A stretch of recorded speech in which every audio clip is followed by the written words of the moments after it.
కూటమి ప్రభుత్వానికి 6 నెలల్లో జనం ఇస్తున్నది అత్యవసర మార్కులేనని చెప్పాలి. మద్యం దుకాణాలను ప్రైవేటు పరం చేయడంతో పాటు అన్ని బ్రాండ్లను అందుబాటులోకి తెచ్చి మందుబాబులకు కొంత ఊరట కలిగించారు. ఉచిత ఇసుక విధానం అమలు చేసింది. అలాగే అన్న క్యాంటీన్లను అందుబాటులోకి తెచ్చి పేదల కడుపు నింపే ప్రయత్నంలో కొంత సక్సెస్ అయ్యారు. అయితే 6 నెలల నుంచి గత ప్రభుత్వంపై చేస్తున్న విమర్శలు తప్పించి తాము అమలు చేయాల్సిన హామీల గురించి మాత్రం మాట్లాడడం లేదు.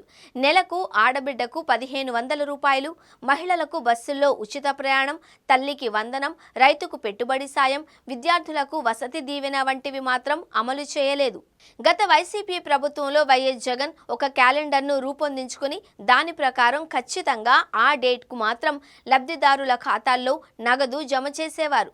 వివిధ పథకాల కింద 1,00,000 నుంచి 2 లక్షల రూపాయలు లబ్ధి పొందిన ఇల్లు ఉంది అంటే ఆశ్చర్యపోవాల్సిన పని లేదు.